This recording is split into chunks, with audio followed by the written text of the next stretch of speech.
Hello everyone, Tucker here at Mass Effect Follower, and I am here with Danielle Rayne, the voice actress for Vetra. How are you doing? I'm great. How's everybody out there? All right, don't everybody answer at once. Yeah. Let us know in the comments down below how you're doing. But we got some questions for you about Vetra and just about voice acting in general. And Sure. to start off is, what got you into voice acting? I've been an actor for a really long time, and it's, some point somebody will always say, you should do voiceovers or you should get into voice acting. And, I just one day was like, I think this is the day. I think I'm going to give this a shot. And I happen to have a really great friend who was working on World of Warcraft at the time, and she introduced me to the casting director on that. And it was like a rapid fire right after that. I booked that. I then kind of reached out to some voiceover agents and said, hey, I just, did this job and I'm interested in pursuing more voiceover work. And my voiceover agent now, who's been my voiceover agent since then, happened to be friends with that casting director. And she was like, oh my gosh, if Bridget hired you, come on in. I want to work with you. And we've been working together ever since. She's amazing. Awesome. You said that you did acting. What kind of things were you in that some people may recognize you from? Well, I did everything from TV shows to theater and film. I've done episodes of Hawaii Five-0, Scandal, the Rosewood. Before that, even things like Law and Order back in New York. So I've done a lot of different TV shows, movies, everything. Usually, like, I'll have a big part in a small movie or a really small part in a big movie. But I love film work when I can get it. And that's part of the reason I moved out to LA, too, is in New York, there's great theater work. There's a couple of TV shows, and I'd pretty much run that gamut. So I came out to LA just to try pilot season. And I ended up staying because I happened to fell in love with a stuntman and never went back. My ticket expired. But I love it out here because we do have a lot of TV work and a lot of film work going on. And there's just a lot more opportunities. Awesome. So how did you get the role of Vetra? I get auditions from my agent all the time. I mean, and they're for anything from like commercials to promo stuff. And in this particular case, I love auditioning for video games, although I'm not as familiar with the video games as I should be. I try to watch what I can on YouTube. So if I get an audition for something and I can actually pinpoint what it is, I'll start watching some of the clips on YouTube. But she sends me voiceover auditions for video games. Most of the time, they will not reveal what the video game actually is because they need to keep it secret. Mm-hmm. Sometimes the character name is not remotely what the character name will be in the video game. And they're just kind of looking to see what you do with certain pieces of copy. And with this particular Mass Effect audition, I sent in this audition. I really loved the script. I got from the get-go that it was really about the character development. The scene that we had for an audition scene was actually one of the scenes involving Sid. Now, of course, all the names were changed, but it was a year from the time that I actually sent in my audition to when I got the call that I had booked this particular video game. So imagine a whole year has passed and I'm like racking my brain going, what video games have I auditioned for in this, that I'm looking through all of my files. I can't find it. It's not until I'm actually standing in front of the microphone that they tell you what it is. And Caroline Livingstone, who's the goddess who actually got me this opportunity, she was the one who told me, yeah, you sent in your audition in July of 2015. And at this point, it's June of 2016, and I'm actually doing the job. Wow, so that is quite a long time for them to go through all the auditions. Yeah, I'm sure that part of it was the most important things were the writers, getting all of their stuff established and then starting to fill in all the squad mates and then the other roles and everything. So, I get it. I mean, obviously, but I'm like, I was like floored that it was a whole year ago that I had sent in that audition, So is Vetra based on anyone, or like how did Bioware present her personality to you? Well, they give you, Caroline's just there giving you a whole synopsis of everything from the game, if you've never played it, so that you kind of like get some idea, references to previous Turians like Nyreen. She just was giving me the lowdown on, you're a Turian, this is an alien species. And then they had some real key words, things like street smart. She's a fighter. She's a gunner. She's living on the edge. All these, key words, and badass was one that, I mean, literally, I've kept the notes that I took that day, and badass is like underlined multiple times because it really came up as that was going to be an important part of her. And I've played my share of badasses. So as soon as they say that, like this giant smile gets on my face going, oh, okay, I'm good here. This is my wheelhouse. I'm real happy. All right, so Vetra is already pretty popular among the Mass Effect community, and a big part is because of your performance as her. And especially after Garrus's popularity in the original trilogy, a lot of fans were seeing your character as kind of a spiritual successor. So there's a lot of pressure to perform to make the character as lovable as what Garrus was. So how did you perceive this role, or did that create any challenges or stress?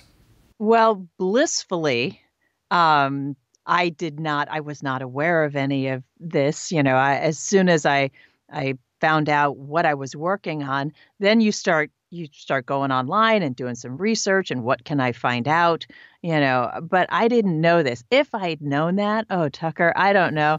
I mean, it would have been so hard, the pressure. But luckily, I didn't have that pressure because I didn't know. It wasn't until most of my stuff was already, I'd say probably like, 60 to 70% of my stuff was in the can, that I started to get a real whiff of how important Garrus was, to the fans and what was kind of ahead of me. But then you also have to trust. I'm a totally different character. I'm a totally different actress, bringing something totally different than what I think is Brendan Keener brought to Garrus. So you just got to hope that they're going to appreciate her for being somebody. Yes, I'm another Turian, but I'm a totally different person. Did you improvise any lines? Was there any leeway with the script that you were given? None whatsoever. None whatsoever. And I'm kind of that ad-libber, so I had to squelch that. I think the only time I was totally free to do what I wanted was probably on that laugh that's getting a lot of play right now, where I'm laughing in the Nomad. I think that's probably the only time where it wasn't like, it has to be exactly this. And it's important because, they're working to animate at the same time you're recording stuff. So you can't be changing it up. You're going to mess up their work. And you got to really respect the devs that are over there animating your character. So what were some of your favorite lines or scenes to record? Is there any one particular line that really sticks with you? I just heard it again last night, and I was saying this because, when you're an actor and you're learning lines in a script, you have to memorize them. So the ones that really, stick in your heart, they stick with you. Well, when you're doing voiceover, you don't get to see the script in advance. You're basically cold reading everything. So as soon as you're saying them, you're done and you're on to the next one. So it's kind of hard to keep all of these great lines in your head. So for me right now, when people are replaying scenes, I'm having all these unbelievable aha moments. It's like, oh, yeah, I remember recording that. And I remember how much fun that was. And it's so cool to hear it in the final. Like last night, I was listening to somebody had put up all of Vetra and Giles. I think they call it party banter. But there's something about stones, taking 2 stones, but you can smash somebody's head with them. And I remembered that one as being one of the ones that was like, I every time I got one of those lines, I'm like blessing Cheryl Chi. She had so much great, fun, witty stuff for us to record. So I do have to say, just in general, like that kind of banter, the characters establishing our relationships, that was such a treat. It was so much fun to do. All right. So what is the difference between voicing a Turian compared to voicing a person? I think one of the most important things was for me was keeping Vetra in my lower register. That is something that I think just works better with the effects that they use afterwards. So that was the only thing I really had to focus on, because sometimes, like in combat stuff, when you're trying to yell, incoming, that sort of stuff, your voice can come up because you're trying to project it. So trying to figure out how to keep all of those kind of in lower registers, that was the only thing I really had to worry about, because it was the sound effects people who do an amazing job, who had to add that filter and do the effects at the end. Now, a big part of Vetra's relationship within the game is her relationship with Sid. How do you feel about that? It's great. It's what makes you, dimensional, as opposed to just being a badass and just being a mercenary. What are you fighting for? Well, you're fighting for your sister to make sure that she gets a better life, to take care of her. And that's where I think the heart comes in so much, is that you now everybody knows this is what you're fighting for. What is it that's the most important thing that makes your stakes so high as a character? And it was just a great choice that Cheryl Chee picked, that, a sister that you have to protect from day one as a kid. Yeah. So it's not something that I've had to experience, where, I wasn't kind of like orphaned at an early age or in charge of a younger sibling. I haven't experienced it, but boy, does my heart go out to anybody who's had to do that. Now, a big part of Mass Effect is that you can have romances in the game. Were you surprised at first at all to find out that Vetra was a romance option? No, I was thrilled. I mean, it's just more areas, more dimensions. And I guess that's what I fell in love with, as I started to understand the whole Mass Effect trilogy. And, just the very fact that you can create relationships and you can choose, are you going to just be great buddies, or are you going to fall in love? Having that option, that's what made me so happy that Caroline had chosen me for this part. That I would get to be somebody's love interest if that's what they wanted. If they fell in love with my character, they could choose that. And I think it's beautiful. It's wonderful.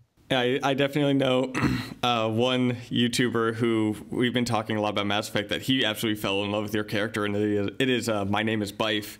But when we were talking about Mass Effect, he absolutely fell in love with Vetra. So he's great. He is really great. He posted a couple things that just, tears to your eyes. They bring, you get all the feels because somebody has said something who, has got a lot of experience with games, but for him to fall in love with my character, that's like the Academy Award for me, How has it felt as a whole to see the feedback from the community about your character? It's incredible. I was not anticipating anything of this level, but people make my day every single day. I get on Twitter and, first thing in the morning, and there's like 20 plus notifications. And there's usually like 3 or 4 things of people just doing an incredible shout out that they love the work that I did, or they fell in love with Vetra, or, she had their back. And that's just as good as it gets for an actor. I am so grateful. And, anybody who's listening to this and cared enough to hear what I had to say, I am so grateful for the Mass Effect fans. They're unbelievable. Now, excluding Vetra, who is your favorite squad mate? Is there anyone in particular that you enjoyed working with? I am actually playing the game, and I'm really enjoying Jal a lot. Oh my gosh, his voice has so much soul in it, and I'm torn between him and Drac because he makes me laugh, and I love his grizzled nature. He's so cool. So between those two, I'm constantly fluctuating between, is it Vetra and Drac for this mission, or is it Vetra and Jal? So you typically bring your own character along with you? I bring me, yeah. Going with me. How's that feel? Like that, you're playing there and then you hear your voice coming out of this character. It's funny because I can't even listen to my own interviews or podcasts because I get too judgmental. I get in my own head. But it's Vetra, maybe because she doesn't look like me, she just sounds like me. I was worried I wouldn't be able to do it or I'd be really judgmental. And it's not. It's really fun. And sometimes, it's like, oh, that aha moment of, oh, this is what this line was for and what it was going to be. When you hear the cut scenes versus you just doing your line, maybe you're reacting in a session to what the director has to read the line because they don't have it recorded. Maybe you get really lucky and Drax's lines are already recorded. So you're actually, working off of him. So to actually hear the finished product and hear a scene where you're just going back and forth with one of the characters, that's incredible for me. I'm loving it. So you said that you've been playing the game. What are your opinions on the game as a whole? Okay, I'm going to tell you, this is my very first RPG. I've never played one before. As it's been pointed out to me, I have real issues with getting my thumb and my first finger to do things at the same time. So like aiming and firing is really challenging. So I'm playing on narrative. So take it, I'm a total newbie, but I watch a lot of people gaming. There's a lot of gamers in my life, so I do watch a lot. I am having so much fun. I'm getting so immersed in this. I don't even know that I can give, an objective. I can't even be objective because I'm so deep into it and I'm having so much fun. Last night I got to 22% in the game or something like that. So I'm going really slow. I'm in Kadara right now. And I'm really taking my time, but I'm having an amazing time. And visually, I think it's so beautiful. So many times I, just doing the map and looking around, and I'm just so amazed by how incredible the art is. The designers, amazing. Ian Fraser, I'm just like, you're a god. You're amazing. So the final question I have for you is, do you have any tips for people who want to get into voice acting? Tips, classes are really helpful. I did take a lot of different voiceover classes because there's a lot of things in terms of, mic technique and things you need to know.